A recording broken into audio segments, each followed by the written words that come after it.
नमस्कार, न्यूज के इकलौते फैमिली शो न्यूज की पाठशाला में आपका स्वागत है। मैं हूं दिनेश गौतम। मैं जानता हूं कि आप तलाश रहे हैं अपने फेवरेट टीचर को, सुशांत को, लेकिन सुशांत किसी जरूरी काम से अभी बाहर हैं। वो जल्द लौटेंगे, लेकिन मैं पूरी कोशिश करूंगा तब तक उनकी कमी आपको महसूस ना होने दूं। आज पाठशाला में क्या खास है, आज कौन कौन सी क्लासेस लगने वाली हैं, वो जरा पहले आपको बता दूं। जिससे दुनिया डर रही है, प्रधानमंत्री नरेंद्र मोदी ने उसे अपनी ताकत बना लिया है। वो क्या चीज है वो आपको पता चलेगा। विपक्ष की महाबैठक से पहले पीएम मोदी की वो सीक्रेट मीटिंग कौन सी है, आज क्लास में आप ये भी जानेंगे। भारत में सब बदल देने वाला पीएम मोदी का फ्यूचर प्लान आ गया। ये प्लान क्या है, आज एक क्लास इस पर भी होगी। देश के लिए खतरा, रोहिंग्या मुसलमानों को ममता आरक्षण दे रही हैं। पूरे डिटेल में बताऊंगा, एक एक फैक्ट और फिगर आपके सामने होगा आज की क्लास में।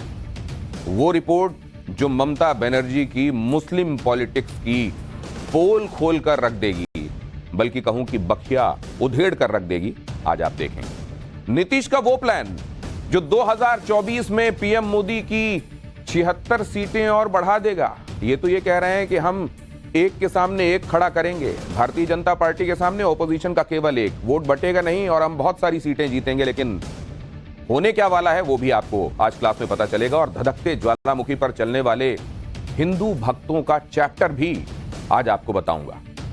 भारत का वो हथियार आ गया जो चीन की जल समाधि सुनिश्चित कर देगा। वो हथियार कौन सा है, आज एक क्लास इस पर भी। और समंदर में दुश्मन को चुन चुन कर मारने वाला वरुणास्त्र क्या है, आज आपको एक चैप्टर इसका भी मिलेगा। अब नर्स को मिल जाएगी डॉक्टर की डिग्री, इस खबर की सच्चाई क्या है, ये खबर है या अफवाह, आज इसका फैक्ट चेक होगा और आपके सामने असलियत आएगी। आइए शुरुआत करते हैं पाठशाला की, लेकिन उससे पहले दिन भर की खबरों का एक रिवीजन।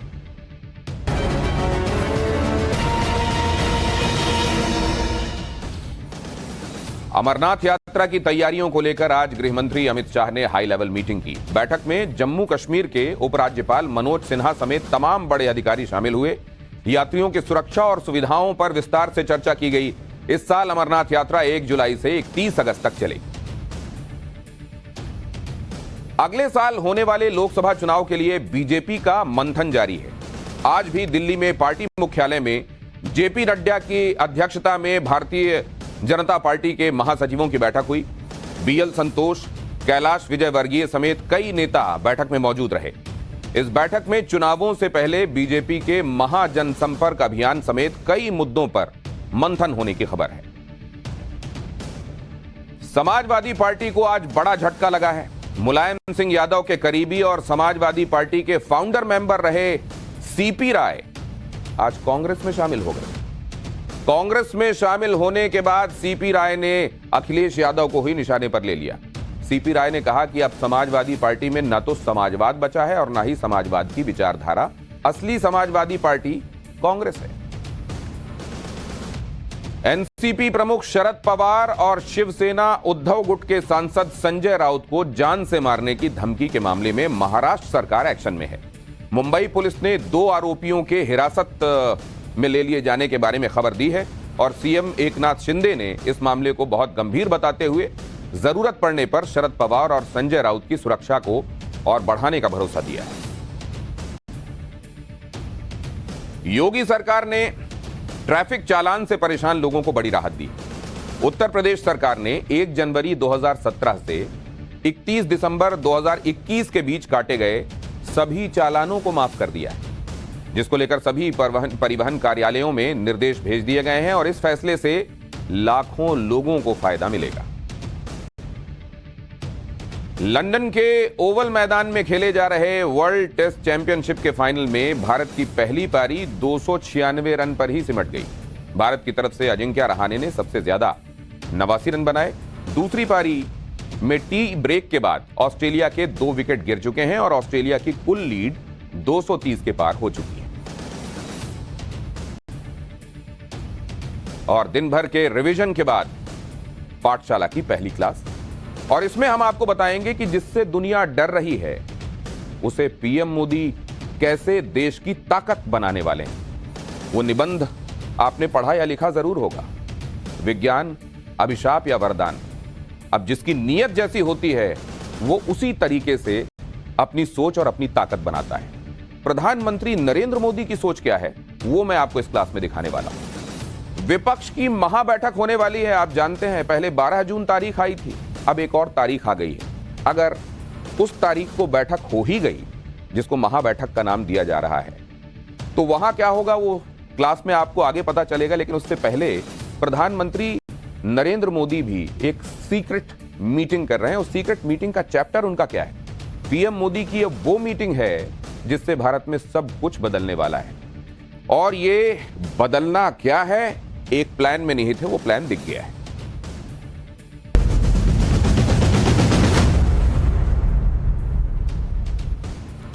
इस वक्त 2024 के लिए विपक्ष की बड़ी प्लानिंग चल रही है कि नरेंद्र मोदी को कैसे हटाया जाए।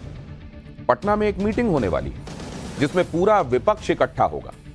एक मीटिंग नरेंद्र मोदी ने भी की है और यह मीटिंग किसी को हटाने के लिए नहीं बल्कि भारत के भविष्य को बनाने के लिए है, क्योंकि प्रधानमंत्री नरेंद्र मोदी अक्सर भारत के फ्यूचर के लिए विजन 2047 की बात करते हैं। भारत को हर फील्ड में आत्मनिर्भर बनाने के लिए प्लानिंग कर रहे हैं। उधर विपक्ष भी कुछ कर रहा है। विपक्ष जो कर रहा है वो मैंने आपको बताया। विपक्ष इस वक्त प्लानिंग कर रहा है कि जैसे तैसे पीएम मोदी को कुर्सी से हटाया जाए। लेकिन विपक्ष की इस प्लानिंग के बीच भी प्रधानमंत्री नरेंद्र मोदी का फोकस बदला नहीं है। विपक्ष की राजनीति से बेपरवाह पीएम मोदी अपने काम में लगे हुए। आज आपको पीएम मोदी की उस मीटिंग के बारे में विस्तार से बताऊंगा जो मीटिंग बहुत अहम थी लेकिन उसकी बहुत ज्यादा चर्चा नहीं हुई। ये मीटिंग जो थी वो किस संदर्भ में थी? एआई के संदर्भ में थी। आप एआई के बारे में बहुत सुन रहे होंगे, दुनिया भर में इसकी चर्चा है। इसे भविष्य की टेक्नोलॉजी तक कहा जा रहा है। प्रधानमंत्री नरेंद्र मोदी ने इसी एआई को लेकर उस कंपनी के सीईओ से मुलाकात की। जिस कंपनी ने आर्टिफिशियल इंटेलिजेंस के फील्ड में तहलका मचाया हुआ है उस कंपनी के सीईओ से मुलाकात। प्रधानमंत्री नरेंद्र मोदी ने आर्टिफिशियल इंटेलिजेंस चैट जीपीटी की पेरेंट कंपनी ओपन एआई के सीईओ से मुलाकात की। ओपन एआई के सीईओ सैम ऑल्टमैन ने पीएम मोदी से मुलाकात के दौरान भारत में एआई के फील्ड में कामों की तारीफ की। अब ये सैम ऑल्टमैन जिनकी तस्वीर आप देख रहे हैं इनके बारे में आगे आपको विस्तार से एक चैप्टर में बताऊंगा। पीएम मोदी ने सैम ऑल्टमैन के साथ भारत के एआई इंफ्रास्ट्रक्चर पर चर्चा की। मुलाकात के बाद ओपन एआई के CEO Sam Altman PM Modi से बहुत प्रभावित दिखाई दिए। सैम ऑल्टमैन ने कहा कि प्रधानमंत्री नरेंद्र मोदी के साथ मुलाकात बहुत अच्छी रही। पीएम मोदी आर्टिफिशियल इंटेलिजेंस को लेकर बहुत ज्यादा उत्साहित हैं। पीएम मोदी से जब यह पूछा गया कि चैट जीपीटी को आपने इतनी जल्दी कैसे अपना लिया तो इस पर पीएम मोदी ने बहुत शानदार जवाब दिया। प्रधानमंत्री नरेंद्र मोदी से भारत में एआई को रेगुलेट करने पर भी चर्चा हुई और प्रधानमंत्री नरेंद्र मोदी ने भी सैम ऑल्टमैन के साथ हुई मुलाकात के बारे में ट्वीट के जरिए अपना अनुभव साझा किया और लिखा कि इस मुलाकात के लिए सैम ऑल्टमैन का धन्यवाद। भारत की टेक्नोलॉजी के इकोसिस्टम में आर्टिफिशियल इंटेलिजेंस का बहुत ज्यादा स्कोप है, खासतौर पर युवाओं में इसकी बहुत ज्यादा उम्मीद है। हम उन सभी सहयोगों का स्वागत करते हैं जो हमारे नागरिकों को एम्पावर करने, सशक्त बनाने के लिए हमारे डिजिटल परिवर्तन को गति दे सकते हैं, इम्पेटस दे सकते हैं। और अब आप भी सोचेंगे कि आर्टिफिशियल इंटेलिजेंस कंपनी के सीईओ से मुलाकात भारत के प्रधानमंत्री अगर कर रहे हैं तो इसमें बड़ी बात क्या है। तो आपको बताते हैं कि ओपन एआई के सीईओ सैम ऑल्टमैन हैं कौन और क्यों पीएम मोदी के साथ सैम ऑल्टमैन की मीटिंग इतनी महत्वपूर्ण है। आपको सैम ऑल्टमैन के बारे में बताते हैं। सैम ऑल्टमैन ने 2004 में स्टैनफोर्ड यूनिवर्सिटी में दाखिला लिया था लेकिन बाद में कॉलेज छोड़ दिया था। 19 साल की उम्र में ऑल्टमैन ने फंड इकट्ठा करने वाली कंपनी में नौकरी की और 2011 में सैम ऑल्टमैन ने एक निवेश कंपनी में काम किया और जल्द ही उसके वाइस प्रेसिडेंट बन गए। 2015 में सैम ऑल्टमैन ने कुछ लोगों के साथ ओपन एआई कंपनी की स्थापना की थी और साल 2020 में सैम ऑल्टमैन ओपन एआई के सीईओ बन गए थे। साल 2022 में ओपन एआई ने चैट जीपीटी लॉन्च किया, जो एआई ऑपरेटेड चैटबॉट है। चैट जीपीटी का आविष्कार परमाणु बम के बाद सबसे ज्यादा क्रांतिकारी आविष्कार माना जा रहा है। इससे आप समझ सकते हैं कि यह कितनी महत्वपूर्ण मीटिंग थी और कितने महत्वपूर्ण व्यक्ति के साथ मीटिंग थी। और जैसा मैंने बताया, सैम ऑल्टमैन ने तो बीच में अपनी पढ़ाई से किनारा कर लिया था। पता नहीं उनके आसपास के कितने लोगों ने उनसे डिग्री की मांग की होगी। 38 साल के सैम ऑल्टमैन इस समय दुनिया में सबसे चर्चित लोगों में से एक हैं। कई देश सैम ऑल्टमैन की कंपनी के साथ मिलकर एआई की संभावनाएं तलाश कर रहे हैं, जबकि सैम ऑल्टमैन ने खुद भारत आकर पीएम मोदी से मुलाकात की। और यह मीटिंग इसलिए भी बहुत अहम है क्योंकि पीएम मोदी इसी महीने अमेरिका जाने वाले हैं, जहां कई महत्वपूर्ण समझौते हो सकते हैं। पीएम मोदी वो नेता हैं जो टेक्नोलॉजी के मामले में दूसरों से एक कदम आगे रहते हैं, और टेक्नोलॉजी के मामले में देश को भी एक कदम आगे रखने का ही उनका इरादा होता है। इस वक्त दुनिया में एआई यानी आर्टिफिशियल इंटेलिजेंस नए स्टेज पर है और दुनिया के बड़े बड़े देश इस पर काम कर रहे हैं। इसीलिए पीएम मोदी भी इस मामले में भारत को आगे रखना चाहते हैं, क्योंकि एआई के जरिए किस तरह से दुनिया में हर फील्ड में काम हो रहा है, यह सब प्रधानमंत्री नरेंद्र मोदी को पता है। जैसे आजकल आर्टिफिशियल इंटेलिजेंस का इस्तेमाल सेनाओं में किया जा रहा है। इस वीडियो में आप देख रहे हैं एक रोबो सोल्जर आपको दिखाई दे रहा है। यह सोल्जर आर्टिफिशियल इंटेलिजेंस से बनाया गया है। इस रोबो सोल्जर के अंदर इस तरह के सेंसर्स फिट किए गए हैं कि यह दुश्मनों की पहचान आसानी से कर लेता है। किससे इसे खतरा है और किस पर हमला नहीं करना, यह भी फर्क कर लेता है। इसी तरीके से देखिए कि आर्टिफिशियल इंटेलिजेंस की मदद से खेती कितनी आसान हो सकती है। यह रोबोट खेती किसानी में लोगों की मदद कर सकता है। मिट्टी में कहां कितनी नमी है, कहां पर खाद का छिड़काव करना आवश्यक है और कीटों से कैसे निपटा जाए, ये सारी बातें रोबोट पहले ही बता देता है। आर्टिफिशियल इंटेलिजेंस का प्रयोग एजुकेशन के सेक्टर में भी तेजी से हो रहा है। देखिए कैसे स्टूडेंट्स एआई की मदद से पढ़ाई कर रहे हैं, यानी हर फील्ड में एआई का प्रयोग हो रहा है।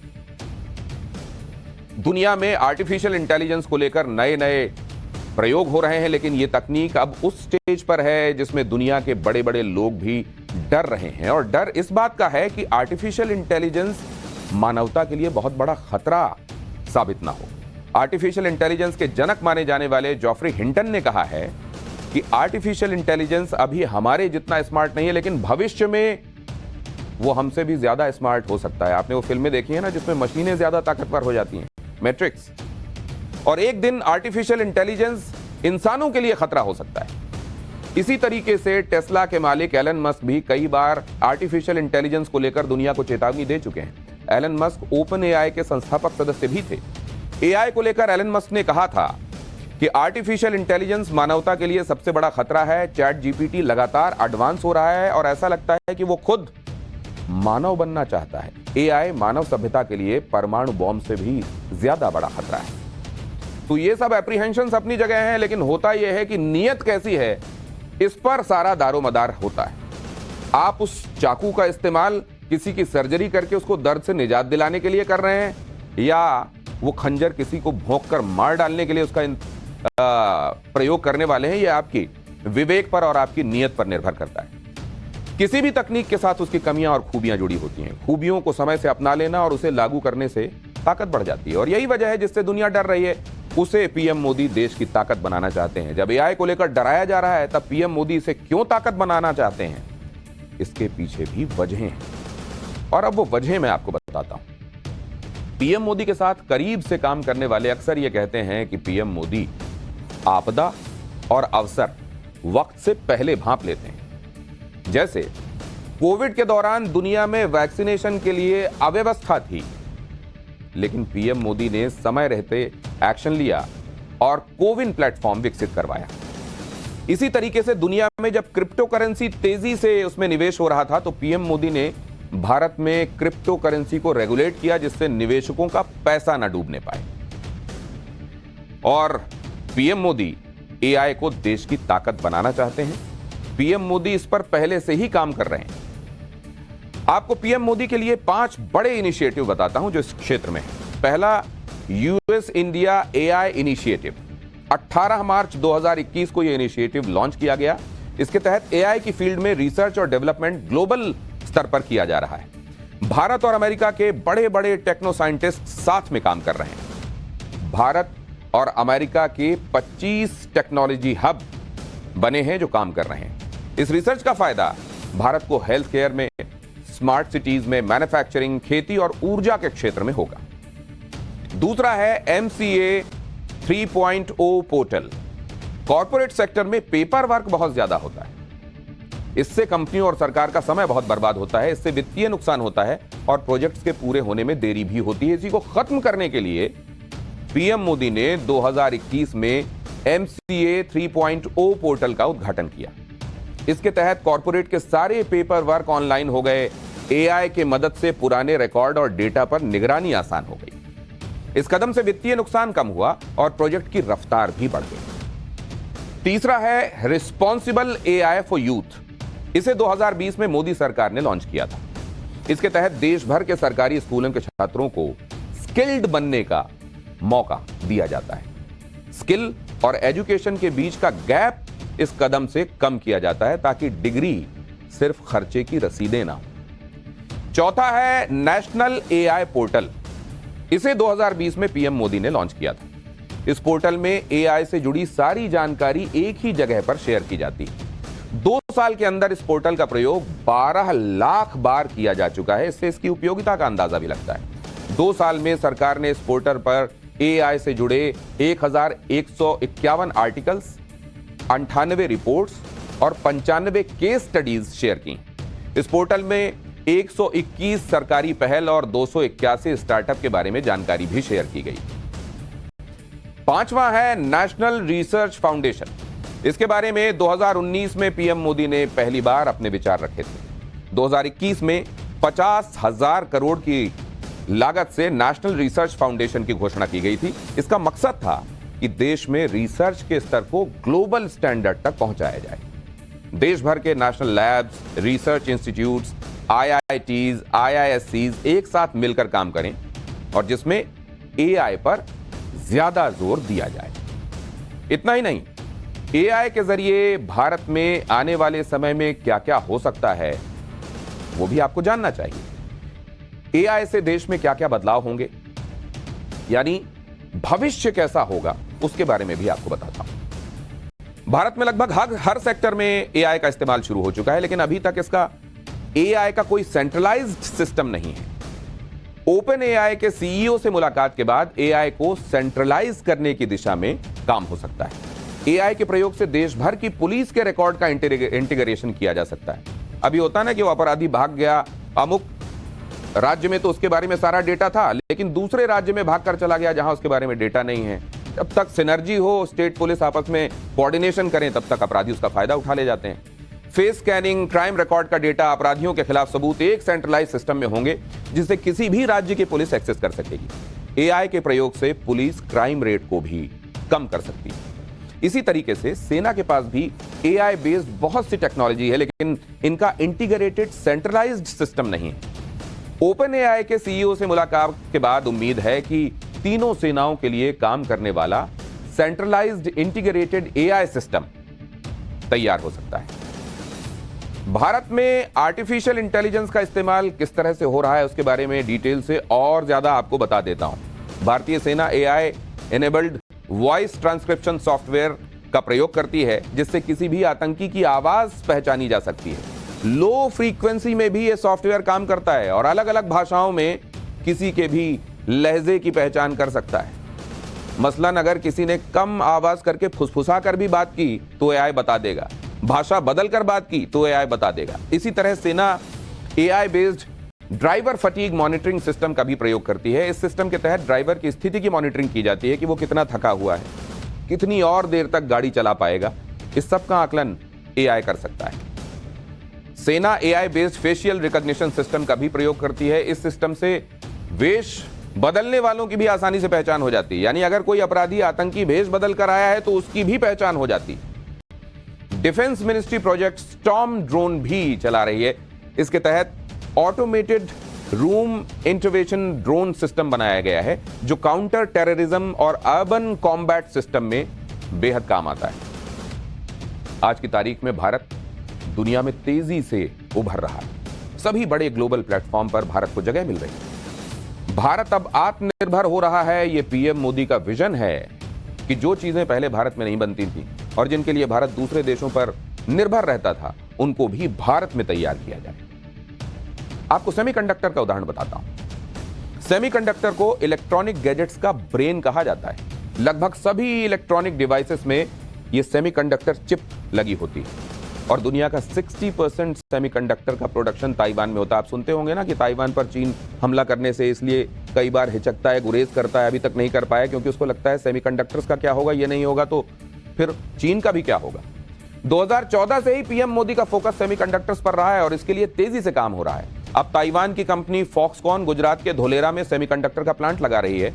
फॉक्सकॉन और भारतीय कंपनी वेदांता मिलकर सेमीकंडक्टर बनाएंगे। इस प्रोजेक्ट का इसकी लागत लगभग 1.5 लाख करोड़ रुपए। इसी के साथ 2016 से 2021 के बीच भारत में इलेक्ट्रॉनिक प्रोडक्ट्स का उत्पादन 2,43,000 करोड़ रुपए से बढ़कर 5,54,000 करोड़ रुपए तक पहुंच गया। 2016 में इलेक्ट्रॉनिक गुड्स का निर्यात 39,000 करोड़ रुपए था, जो 2022 में बढ़कर 1 लाख करोड़ रुपए से ज्यादा हो गया। अब भारत की इकोनॉमी में इस आर्टिफिशियल इंटेलिजेंस का कितना महत्वपूर्ण रोल रहने वाला है, क्योंकि तमाम क्षेत्रों में ये तो आपने देख लिया कि ये जो आर्टिफिशियल इंटेलिजेंस है, ये तमाम क्षेत्रों में जो ताकत है उसको कई गुना बढ़ा देगा। लेकिन इसके साथ साथ ये इकोनॉमी के लिए कितना जरूरी है, भारत की जीडीपी में इसका योगदान कितना होगा। अभी 2025 से लेकर उसके अगले साल, अगले 10 सालों तक का अगर आप लेखा जोखा देखते हैं, भारत की इकोनॉमी में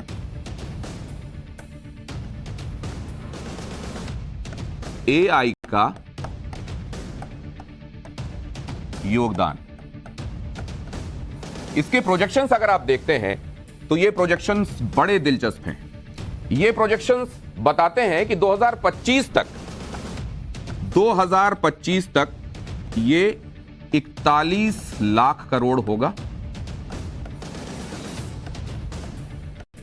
और इसको अगर आप और 10 साल आगे देखते हैं तो 2035 तक ये इकोनॉमी में योगदान के हिसाब से आर्टिफिशियल इंटेलिजेंस वाला जो सेक्टर है ये हो जाने वाला है 79 लाख करोड़ का।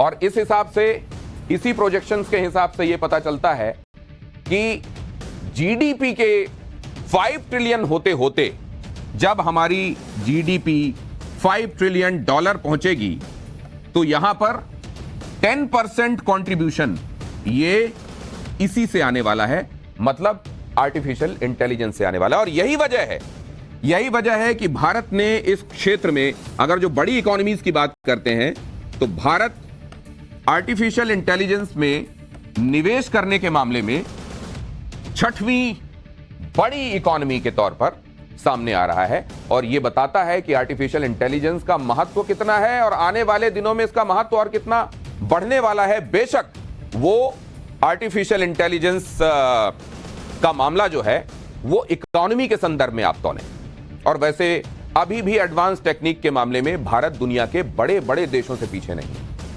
ड्रोन का इस्तेमाल हर जगह अब हो रहा है। आज ही लखनऊ से एक वीडियो आया जिसमें बिजली चोरी करने वालों को ड्रोन के जरिए पकड़ा जा रहा है। कटियाबाज सुना होगा ना, वो जो कटिया फंसाकर बिजली अपने यहां लाते हैं। इस वीडियो में देखिए ऐसे ही एक आदमी को, यह बिजली के तारों को हटाता हुआ नजर आ रहा है। बताया गया कि इस व्यक्ति ने अपने छत से बिजली के तार मेन लाइन से जोड़ रखे थे और भाई को जैसे ही पता चला कि अब यहां पर धरपकड़ होने वाली है तो वो चुपचाप छिपकर, आप देखिए दीवार से कोई देख ना पाए, नीचे झुककर हटाने की कोशिश में लगा हुआ है। चोरी छिपे बिजली का इस्तेमाल करो और वक्त आने से पहले, इससे पहले कि छापा पड़े, लोग देखें, उसको हटा लो। उस इलाके में जब यह ऐलान हुआ कि बिजली चोरी करने वालों पर ड्रोन से निगरानी रखी जा रही है तो ये भाई बिजली चोरी के लिए लगाए गए तार हटाना शुरू कर रहा है, देखिए यहां। लेकिन इसकी पूरी हरकत ड्रोन कैमरे में रिकॉर्ड हो गई। अब इसी तरीके से टेक्नोलॉजी के इस्तेमाल को नेक्स्ट लेवल पर ले जाया जाना है और पीएम मोदी इसी की प्लानिंग कर रहे हैं। तो तकलीफ कैसे लोगों को है देखा आपने। नरेंद्र मोदी का फोकस तो भारत के फ्यूचर पर है, लेकिन यहां पर कुछ लोगों की राजनीति का फोकस सिर्फ उस वोट बैंक पर है जिसका तुष्टीकरण करके वोट बटोरे जाएं। अब पाठशाला में ममता बनर्जी की राजनीति पर हुए उस नए खुलासे का चैप्टर आपके सामने रख रहा हूं, जिसमें बंगाल में रोहिंग्या मुसलमानों तक को उस आरक्षण में एंट्री मिल गई जो आरक्षण मुख्य तौर पर हिंदू ओबीसी के लिए। जिन रोहिंग्या मुसलमानों को पहचान करके देश से निकालने की बात हो रही है, जिसे देश की सुरक्षा के लिए खतरा बताया जाता है, क्या उन रोहिंग्या मुसलमानों को बंगाल में न सिर्फ बसाया जा रहा है बल्कि वो उस आरक्षण में भी घुस गए हैं जो आरक्षण खासतौर पर हिंदू ओबीसी जातियों के लिए बनाया गया। इसी को लेकर बंगाल में ममता बनर्जी सरकार पर बड़ा खुलासा हुआ है। बहुत गंभीर आरोप लगाए गए हैं। आरोप है कि सिर्फ मुस्लिम वोट पक्के करने के लिए ममता बनर्जी ने हिंदुओं के हक पर कैंची चला दी। ममता बनर्जी सरकार पर यह गंभीर आरोप उस संस्था ने लगाए हैं जो पूरे देश में पिछड़ा वर्ग के हितों पर निगरानी रखती है। यह संस्था है एनसीबीसी, यानी national commission for backward classes. अब एनसीबीसी ने जो खुलासा किया है उसमें आरोप लगाए गए हैं कि बंगाल में ओबीसी आरक्षण देने में बड़ी गड़बड़ हो रही है। आरक्षण को तुष्टीकरण की राजनीति का हथियार बनाया जा रहा है। एनसीबीसी के आंकड़े इस संदर्भ में क्या खुलासे करते हैं, क्योंकि कहते हैं कि फिगर्स अगर सामने हो तो फिर बातें हवाई नहीं रहती। तो आइए, बातें हवाई नहीं हो इसलिए मैं जरा ये दिखा देता हूं कि कैसे देश की सुरक्षा को हवाई करके अपने वोटों को साधने में किसी भी हद तक आगे बढ़ा जा रहा है। बंगाल में ओबीसी जातियां कितनी हैं, पहले यह समझने की कोशिश करते हैं। बंगाल में ओबीसी कुल जातियां जो हैं वो हैं 179। अब इसमें से कितनी मुसलमान जातियां ओबीसी हैं वो देखिए। मुसलमान ओबीसी जातियां हैं 118। इस हिसाब से देखें आप तो ओबीसी आरक्षण में करीब 66% जातियां ऐसी हैं जो कि मुसलमान हैं। यह आंकड़ा इसलिए चौंका रहा है क्योंकि अगर आबादी को आप मद्देनजर रखेंगे तो बंगाल में आबादी देख लीजिए। बंगाल में आबादी के हिसाब से हिंदू पॉपुलेशन कितनी है और मुसलमान पॉपुलेशन कितनी है।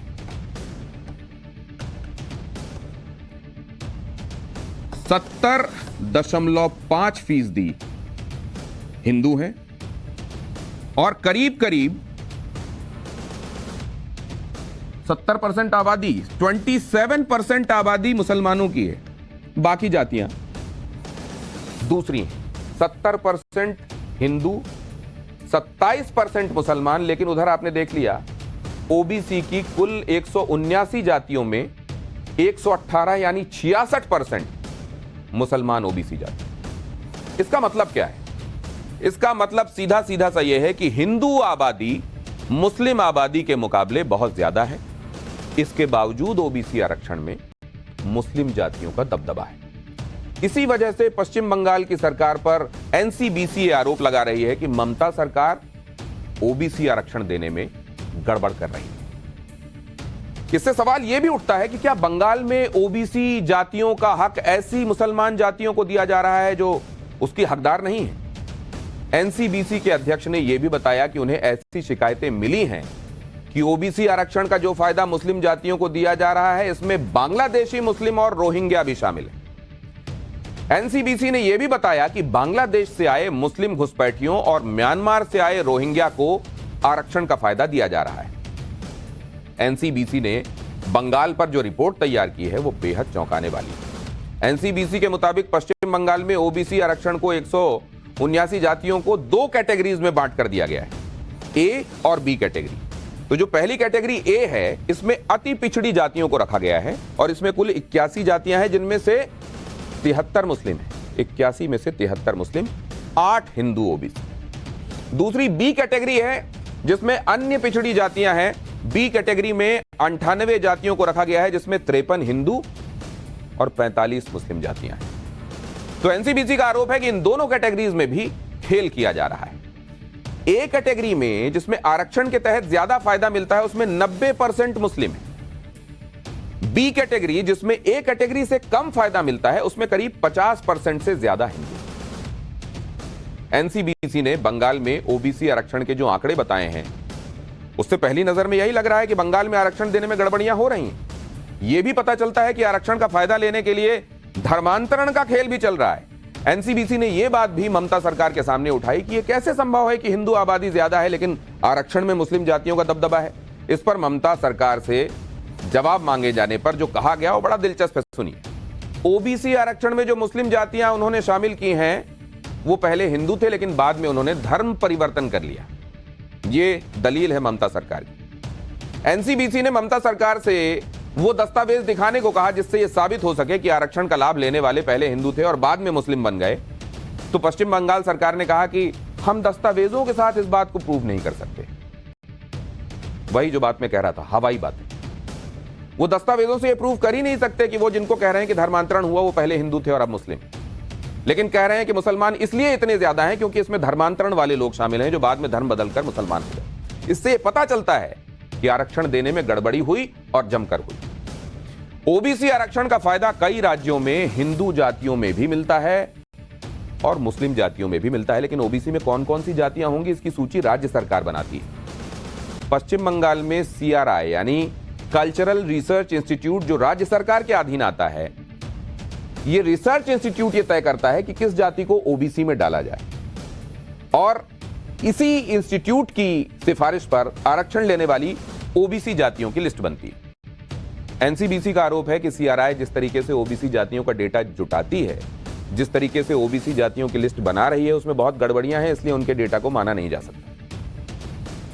बंगाल में ओबीसी आरक्षण को अपने फायदे के लिए मुफ्त की रेवड़ी की तरह कैसे बांटा जा रहा है, इसका खुलासा तब हुआ जब एनसीबीसी यानी राष्ट्रीय पिछड़ा वर्ग आयोग को कई इससे जुड़ी हुई शिकायतें मिलना शुरू हुई। शिकायतें मिलने के बाद आयोग की टीम जांच के लिए इस साल फरवरी में पश्चिम बंगाल के दौरे पर गई। राज्य सरकार के साथ मीटिंग में इस मुद्दे को उन्होंने उठाया और पश्चिम बंगाल सरकार ने इस पर डिटेल जानकारी देने की बात कही है। एनसीबीसी अध्यक्ष का कहना है कि आयोग ने ममता सरकार से वो दस्तावेज भी मांगे हैं जिसके आधार पर उन जातियों को भी ओबीसी का आरक्षण दिया गया जो इसके हकदार नहीं है, लेकिन राज्य सरकार की तरफ से अभी तक इस पर कोई जवाब नहीं आया। बंगाल में तुष्टीकरण और ध्रुवीकरण से कैसे ममता बनर्जी को सीधा सीधा फायदा होता है, यह भी आपको जान लेना चाहिए। बंगाल में 2016 के चुनाव में ममता बनर्जी को 51% मुस्लिमों के वोट मिले थे। 2019 के लोकसभा चुनाव में ममता बनर्जी को 70% मुस्लिमों के वोट मिले और 2021 के विधानसभा चुनाव में ममता बनर्जी को 75% मुस्लिमों के वोट मिले। ये सर्वे एजेंसी CSDS लोकनीति का आंकड़ा हम आपको बता रहे हैं। यानी जो वोट पहले कभी कांग्रेस और ममता बनर्जी के बीच बढ़ते थे वो अब एक तरह से ममता बनर्जी के पक्ष में एक तरफा जा रहे हैं। इसे आप दूसरी तरह से भी समझ सकते हैं कि बंगाल में मुस्लिम बहुल सीटों के हिसाब से ममता बनर्जी को असल में फायदा कितना हुआ है। बंगाल में जो मुस्लिम बहुल सीटें हैं उनकी कुल संख्या जो है वो करीब करीब 141 है। 141 सीटों में मुसलमान निर्णायक स्थिति में हैं और यहां पर ममता बनर्जी की पार्टी टीएमसी ने पिछले चुनावों में जो सीटें जीती वो 85% सीटें जीती। यह आंकड़ा बहुत अच्छे से देख लीजिए। पश्चिम बंगाल 2021 का चुनाव, कुल जो सीटें हैं वो 141 सीटें हैं, लेकिन इसमें से इस संख्या में से 120 सीटें ये टीएमसी जीत जाती है। ममता बनर्जी की पार्टी ये सीटें जीत जाती है। भारतीय जनता पार्टी के खाते में आती हैं 20 सीटें और अदर्स के खाते में जाती हैं 1। और इस तरीके से आप ये अंदाजा लगा सकते हैं कि वोट बैंक की वजह से बंगाल में तुष्टीकरण का यह खेला चल रहा है जो बीजेपी के सामने ममता बनर्जी की राजनीति को मजबूत करता है। लेकिन आप यह भी देखिए कि बंगाल में ममता बनर्जी मुसलमानों पर मेहरबान तो हैं, लेकिन यह मेहरबानी केवल वोट लेने तक है, इससे ज्यादा नहीं।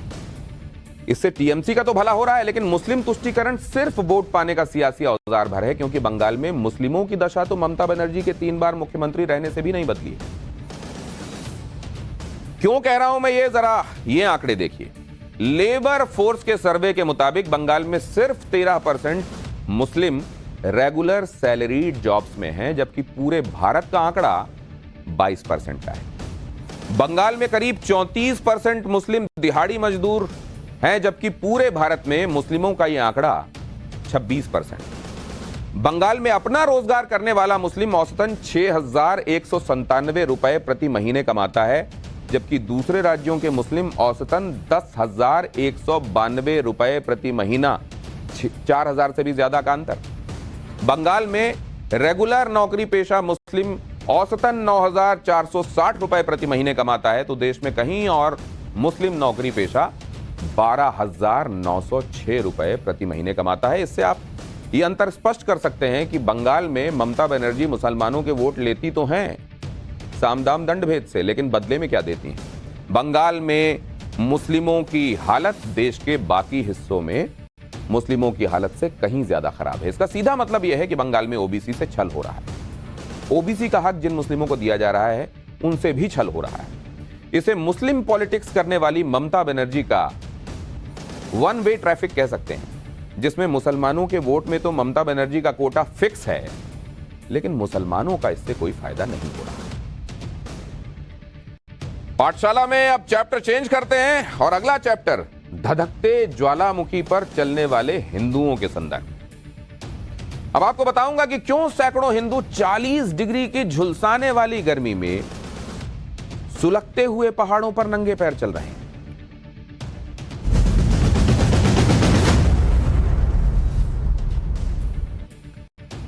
जून का महीना चल रहा है। उत्तर भारत में टेम्परेचर 40 डिग्री पार कर चुका है। थोड़ी देर धूप में रहने के बाद ऐसा लगता है कि भाई अब कोई राहत मिले, कोई छांव मिले, वरना शरीर जल जाएगा।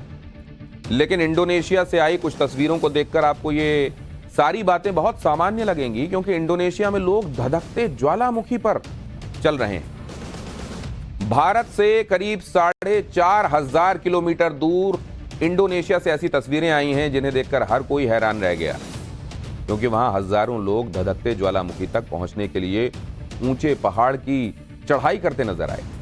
ये ज्वालामुखी कोई ऐसा वैसा ज्वालामुखी नहीं है, इसमें लावा उबाल मार रहा है, सब कुछ जला देने की ताकत रखता है। लेकिन ये सब भी इन लोगों को धुआं उगल रहे ज्वालामुखी के पास पहुंचने से रोक नहीं पाया। ज्वालामुखी की ओर बढ़ रहे ये लोग हिंदू श्रद्धालु हैं। दरअसल इंडोनेशिया में एक ऐसा पर्व मनाया जाता है जिसमें हिंदू श्रद्धालु धधकते ज्वालामुखी में छलांग लगाने से भी नहीं डरते। कई बार ये लोगों के लिए जोखिम भरा साबित हो चुका है, मगर आस्था ऐसी है कि हर बार हजारों की संख्या में लोग ज्वालामुखी तक पहुंच जाते हैं। और इसकी वजह से और इससे जुड़ी मान्यता के बारे में आगे आपको जानकारी में देने वाला हूं, लेकिन पहले इंडोनेशिया से आई कुछ और हैरान करने वाली तस्वीरें आपको दिखाता हूं। पिछले कुछ वर्षों में कोरोना की वजह से इस ज्वालामुखी के पास जाने वालों पर रोक नहीं लगाई गई थी, लेकिन इस साल ये रोक हटते ही हजारों की संख्या में हिंदू श्रद्धालु धधकते ज्वालामुखी की तरफ निकल पड़े। किसी के हाथ में फल, सब्जियां और दूसरा सामान दिखाई दिया तो कोई मुर्गी या बकरियां कंधे पर लाद कर ऊंचे पहाड़ पर चढ़ता हुआ नजर आया। पहाड़ पर चढ़ाई पूरी करने के बाद ये इन लोगों ने अपने साथ लाए सामान को ज्वालामुखी में फेंकना शुरू कर दिया और फिर चढ़ावे को प्रसाद के तौर पर हासिल करने के लिए लोगों में होड़ सी मच गई। इन लोगों का मानना है कि जिसे यह प्रसाद मिल जाता है उस पर भगवान की विशेष कृपा होती है, जिसके लिए लोग ज्वालामुखी की ओर कूदने से भी नहीं हिचकते। हालांकि कई बार ऐसा करना हादसे की वजह भी बन जाता है। और अब आपको इंडोनेशिया के जावा में मौजूद माउंट ब्रोमो ज्वालामुखी के बारे में बताता हूं, जहां भगवान ब्रह्मा की पूजा करने के लिए हर साल हजारों की संख्या में हिंदू श्रद्धालु पहुंचते हैं। इस पर्व को यादन्या कसाडा नाम से जाना जाता है, जो जून के पहले हफ्ते से शुरू होकर 14 दिनों तक चलता है। इस ज्वालामुखी का नाम भगवान ब्रह्मा के नाम पर रखा गया है। इंडोनेशिया की भाषा में ब्रह्मा को ब्रोमो कहा जाता है, जावा में ब्रह्मा को ब्रोमो कहा जाता है। यह धधकता ज्वालामुखी करीब 7,000 फीट की ऊंचाई पर है और अब 50 से ज्यादा बार इसमें विस्फोट हो चुका है। आखिरी बार यह ज्वालामुखी जुलाई 2019 में फटा था। तो इंडोनेशिया के जावा में इस ज्वालामुखी के आसपास करीब 3 लाख हिंदू रहते हैं। इंडोनेशिया एक मुस्लिम देश जरूर है, लेकिन यहां पर सैकड़ों साल पहले से हिंदू रहते हैं। कई हिंदू राजाओं ने जावा समेत इंडोनेशिया के इस इलाके में राज भी किया है। जिस जगह पर ऊंचे पहाड़ों पर चलकर धधकते ज्वालामुखी के पास हिंदू भक्त पहुंच रहे हैं, वो परंपरा भी करीब 500 साल से चल रही है। इसका पूरा इतिहास भी आपको बताता हूं। दरअसल माउंट ब्रोमो ज्वालामुखी के आसपास बसे गांव में रहने वाले टैंगर समुदाय के लोग खुद को माजपाहित राजवंश का वंशज बताते हैं। इंडोनेशिया के जावा में 13वीं से 16वीं शताब्दी के बीच माजपाहित राजवंश का शासन था। लोक कथाओं में बताया जाता है कि इस राजवंश की राजकुमारी रोरो अटेंग को शादी के बाद कई वर्षों तक बच्चे नहीं हुए, जिसके बाद राजकुमारी ने अपने पति के साथ मिलकर भगवान से प्रार्थना की और भगवान ने उन्हें 25 बच्चों का वरदान दिया। जब वो इस बात के लिए तैयार हो गए कि अपने सबसे छोटे बच्चे की माउंट ब्रोमो ज्वालामुखी में फेंक कर बलि देंगे। कहा जाता है कि राजकुमारी के सबसे छोटे बेटे ने अपने राज्य की खुशहाली के लिए खुद ही धधकते माउंट ब्रोमो ज्वालामुखी में छलांग लगा दी थी। और इसके बाद से ही टैंगर समुदाय में हर साल जून के महीने में माउंट ब्रोमो ज्वालामुखी में फल, सब्जियां और जानवर वगैरह चढ़ावे के रूप में डाला जाता है। लोगों की मान्यता है कि ऐसा करने से ज्वालामुखी में होने वाला विस्फोट उनके इलाके में तबाही नहीं मचाएगा। एक और मान्यता है कि माउंट ब्रोमो ज्वालामुखी में भगवान ब्रह्मा निवास करते हैं। तो दूसरी तरफ इस इलाके के लोगों ने ज्वालामुखी से होने वाले विनाश से बचने के लिए यहां पर भगवान गणेश की भी स्थापना की। वैसे तो माउंट ब्रोमो ज्वालामुखी के पास साल भर भगवान गणेश के दर्शन के लिए दुनिया भर से श्रद्धालु पहुंचते हैं, लेकिन जुलाई में 15 दिनों तक इस ज्वालामुखी के पास भगवान गणेश की विशेष पूजा का आयोजन होता है, जिसमें शामिल होने के लिए बड़ी संख्या में इंडोनेशिया में रहने वाले हिंदू श्रद्धालु माउंट ब्रोमो ज्वालामुखी के पास पहुंचते हैं। कहा जाता है कि करीब 500 साल से हो रही ये पूजा ज्वालामुखी में विस्फोट के दौरान भी कभी रुकी नहीं। इंडोनेशिया में भगवान गणेश की तो इतनी मान्यता है कि वहां के 20,000 के नोट पर भी गणेश जी की तस्वीर छपी है। वहां गणेश जी की तस्वीर छपी है। मैं आपको बता रहा हूं कि वो मुस्लिम देश है, लेकिन वहां हल्ला हंगामा नहीं होता। और यहां क्या होता है वो आपको मालूम है। इसको लेकर कहा जाता है कि कुछ साल पहले इंडोनेशिया की अर्थव्यवस्था की स्थिति बहुत खराब हो गई थी और वहां के थिंक टैंक ने बहुत विचार विमर्श के बाद 20,000 का एक नया नोट जारी किया और उस पर भगवान गणेश की तस्वीर छापी गई। और इसके बाद अर्थव्यवस्था में सुधार देखने को मिला। ऊंचे पहाड़ों पर पैदल चलकर जाना और ज्वालामुखी के पास पहुंचना यह आसान नहीं होता, लेकिन इंडोनेशिया के हिंदू भक्त वर्षों से यह कर रहे हैं। उनकी आस्था की यह शक्ति है, क्योंकि किसी ज्वालामुखी का धधकता लावा कितना खतरनाक हो सकता है यह भी आपको देखना चाहिए। इसको जानने के लिए कुछ महीनों पहले अफ्रीका के इथियोपिया में धधक रहे एर्टा एले ज्वालामुखी में जैविक कचरे का एक 30 किलो का पैकेट डाल दिया गया था। इसका मकसद यह जानना था कि अगर कोई इंसान ज्वालामुखी में गिरे तो उसका हश्र क्या होगा। और जब पिघले हुए इस लावा पर यह पैकेट गिरा तो वो पैकेट लावा के ऊपर जमी हुई राख की परत को तोड़ते हुए नीचे गया और इसके बाद लावा से एक बड़ा फव्वारा छूटता हुआ दिखाई दिया और फिर तेज आवाज के साथ वहां से आग का गोला ऊपर उठा। फिर चंद सेकंड्स के अंदर जैविक कचरे का वो पैकेट राख में तब्दील हो गया। इससे आप अंदाजा लगा सकते हैं कि यहां पर एक चूक किस तरह की घटना को अंजाम दे सकती है। ज्वालामुखी के पास पहुंचना कितना खतरनाक साबित हो सकता है। इंडोनेशिया में तो आस्था के लिए लोग धधकते ज्वालामुखी के पास पहुंच रहे हैं, लेकिन अब आपको अमेरिका से आई तस्वीरें दिखाता हूं। अमेरिका के हवाई आइलैंड में किलाउआ ज्वालामुखी है। यहां 3 महीने बाद एक बार फिर से विस्फोट हुआ है, लेकिन यहां आस्था के लिए नहीं बल्कि तस्वीरें खींचने के लिए, सेल्फी का चलन है ना, तस्वीरें खींचने के लिए लोगों का तांता लगा हुआ है। लोग ज्वालामुखी की तस्वीरें क्लिक कर रहे हैं, जबकि यहां ज्वालामुखी से निकलने वाला लावा सिर्फ जानलेवा नहीं होता, बल्कि उससे निकलने वाली गैसेस भी सेहत के लिए खतरनाक साबित हो सकती हैं, क्योंकि इस गैस में बड़ी मात्रा में कार्बन डाइऑक्साइड, सल्फर डाइऑक्साइड और हाइड्रोजन सल्फाइड जैसी जहरीली गैसें भी होती हैं। और अब आइए आज की पाठशाला में अगले चैप्टर की तरफ आपको लिए चलता हूं। पाठशाला में अब भारत के उस घातक हथियार का चैप्टर जो समंदर में छिपे दुश्मन को ढूंढकर उसकी जल समाधि बना देगा।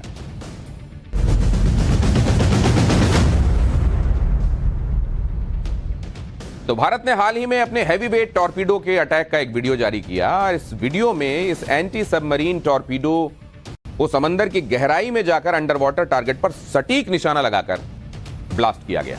इस टॉर्पीडो का नाम है वरुणास्त्र। वरुणास्त्र मतलब जल के देवता वरुण जी के नाम पर रखा गया ये नाम, उनका अस्त्र, वरुण जी का अस्त्र। वरुण के नाम पर इस अस्त्र का नाम रखा गया। इस टॉर्पीडो का दुश्मन भले ही समुद्र की सतह पर शिप के रूप में हो या गहराई में सबमरीन के तौर पर हो, यह वरुणास्त्र उसे ढूंढकर समाप्त कर देगा।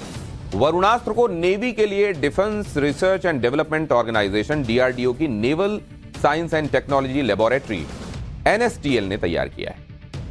वरुणास्त्र के पहले वर्जन को साल 2016 में इंडियन नेवी में शामिल किया गया था, लेकिन इस बार इसमें नेविगेशन सिस्टम को और बेहतर किया गया है, जो इसके टारगेट को ढूंढने की क्षमता को और सटीक बनाता है। वरुणास्त्र के नए वर्जन की सफलता उसकी टेस्टिंग के बाद सामने आ गई और इसे फिर भारतीय नौसेना के सभी एंटी सबमरीन जंगी जहाजों में लगाए जाने की योजना है। अभी इस टॉर्पीडो को विशाखापट्टनम क्लास समेत 6 डिस्ट्रॉयर्स में लगाया गया है। आगे बढ़ने से पहले वरुणास्त्र की कुछ खासियतें आपको बता देता हूं, ताकि समंदर में घूम रहे भारत के दुश्मनों को भी यह पता चले और वो सचेत रहें। वरुणास्त्र एक एडवांस्ड एंटी सबमरीन टॉर्पीडो है। इस हैवीवेट टॉर्पीडो का करीब 95% हिस्सा स्वदेशी है। इसका वजन 1500 किलोग्राम है और लंबाई 7 से 8 मीटर। इस टॉर्पीडो में 40 किलोमीटर की दूरी तक टारगेट को खत्म करने की क्षमता है। यह पानी के भीतर 600 मीटर की गहराई में जाकर टारगेट सटीक हिट करता है। इसकी मैक्सिमम स्पीड 74 किलोमीटर प्रति घंटा है और इसके अलावा इसमें कन्फर्मल एरे ट्रांसड्यूसर लगा हुआ है, जिसकी वजह से यह बाकी टॉर्पीडो की तुलना में ज्यादा इलाके में टारगेट की पहचान कर सकता है। भारी वजनदार होने के बावजूद यह अपने साथ 250 किलोग्राम का वॉरहेड यानी विस्फोटक ले जा सकता है।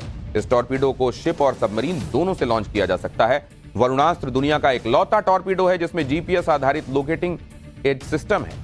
भारतीय नौसेना ने 1187 करोड़ रुपए में 63 वरुणास्त्र का ऑर्डर दे दिया है। अभी इसे नीलगिरि और तलवार क्लास की फ्रिगेट्स में लगाया गया है, लेकिन आने वाले समय में इसे सिंधु सीरीज की सबमरीन्स में भी लगाया जाएगा।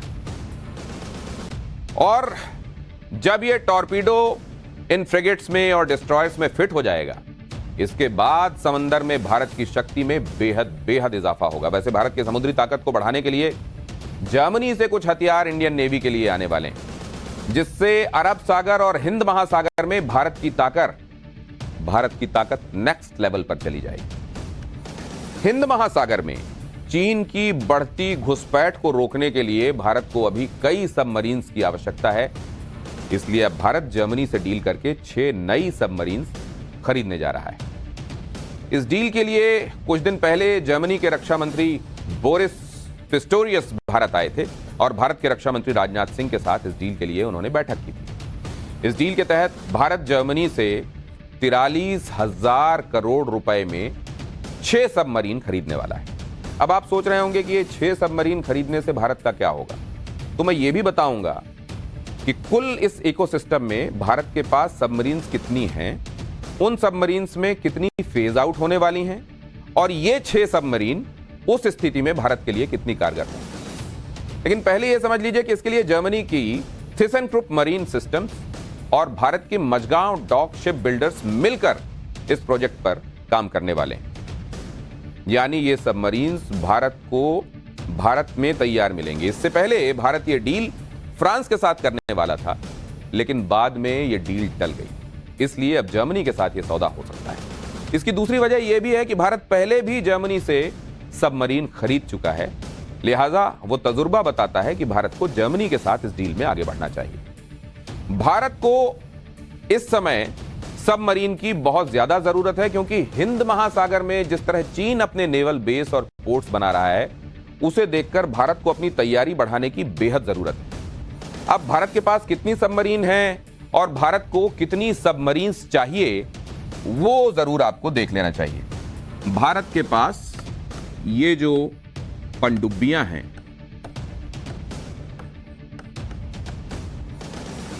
ये भारत को कितनी चाहिए, भारत के पास कितनी हैं और आने वाले दिनों में ये पनडुब्बियां, जब 6 पनडुब्बियां जर्मनी की ये तैयार होंगी तो भारत को कितनी मदद मिलेगी। भारत के पास कुल सबमरीन है 16 और भारत की जरूरत कितनी है? जरूरत है 24 की, मतलब ये 8 का गैप आप देख रहे हैं। अब ये जो 16 हैं, इन 16 में से भी 10 पनडुब्बियां ऐसी हैं जो पुरानी हैं और जो धीरे धीरे फेज आउट हो जाएंगी। ये इनकी उम्र जो है वो मैक्सिमम 30 साल तक की है, लेकिन ये एक पर्टिकुलर टाइम के बाद रिटायर होने वाली है, फेज आउट होने वाली है। इस स्थिति में ये जो 6 सबमरीन्स हैं ये बड़ी सहायता करने वाली हैं। तो इन सबमरीन्स के आ जाने के बाद, और वो टॉर्पीडो जो मैंने बताया आपको, वरुणास्त्र, वो भारत के आर्सेनल में आ जाने के बाद आप अंदाजा लगा सकते हैं कि समंदर में, और कहा जाता है ये कि जिसको जमीन पर राज करना है उसको समंदर में अपनी ताकत बढ़ानी पड़ेगी। समंदर में ये बढ़ती ताकत हिंदुस्तान की आने वाले दिनों में जमीन पर भी बढ़ती ताकत की मुनादी होगी। फ्रांस से डील कैंसिल होने के बाद जर्मनी के साथ यह डील होने की क्या वजह है? वो एक तो मैंने आपको बताया, पिछला तजुर्बा, लेकिन एक और वजह समझिए। जर्मनी की सबमरीन में AIP यानी एयर इंडिपेंडेंट प्रोपल्शन टेक्नोलॉजी है। इस टेक्नोलॉजी से चलने वाली पनडुब्बियों की खासियत यह होती है कि वो लंबे समय तक पानी के अंदर रह सकती हैं। उन्हें बार बार बाकी पनडुब्बियों की तरह समुद्र की सतह पर नहीं आना पड़ता। दरअसल न्यूक्लियर सबमरीन को छोड़कर बाकी सभी पनडुब्बियों को हवा में कुछ समय के लिए ऊपर सतह पर आना पड़ता है। इस दौरान दुश्मन उनकी लोकेशन को स्पॉट कर लेता है, डिटेक्ट कर लेता है और उन पर हमला बोल सकता है। तो अगर भारत को ये AIP टेक्नोलॉजी मिलती है तो हिंद महासागर में दुश्मन पर नजर रखने में बड़ी आसानी होगी। हालांकि भारत में DRDO इस टेक्नोलॉजी पर काम कर रहा है, लेकिन इस दौरान भारत जर्मन कंपनी के साथ मिलकर सबमरीन बनाना चाहता है। आज से 37 साल पहले 1986 से 1994 तक भारत ने जर्मनी से 4 तरह की शिशुवार क्लास सबमरीन खरीदी थी। ये सबमरीन्स आज भी इंडियन नेवी में शामिल हैं। जर्मन टेक्नोलॉजी पर इंडियन नेवी को भरोसा है, इसलिए भी इस डील को फाइनल किए जाने की तैयारी है। इस डील के, भारत की समुद्री इलाकों में इस डील के हो जाने के बाद उसकी ताकत और उसकी सुरक्षा के हिसाब से इजाफा बहुत हो जाएगा। और अब अगले चैप्टर का रुख करते हैं और आपको यह बताते हैं कि प्रधानमंत्री नरेंद्र मोदी तो देश को मजबूत करने में लगे हुए हैं। आज भी इन क्लासेस में मैंने आपको उदाहरण दिया, लेकिन दूसरी तरफ विपक्ष का खेमा क्या कर रहा है? वो अलग ही खेल खेल रहा है। पाठशाला में अब राजनीति का वो चैप्टर जिसमें आपको बताऊंगा कि कैसे पूरे विपक्ष को इकट्ठा करके पीएम मोदी को हराने का प्लान बना रहे नीतीश कुमार ही 2024 में नरेंद्र मोदी के विजय रथ को रफ्तार देंगे।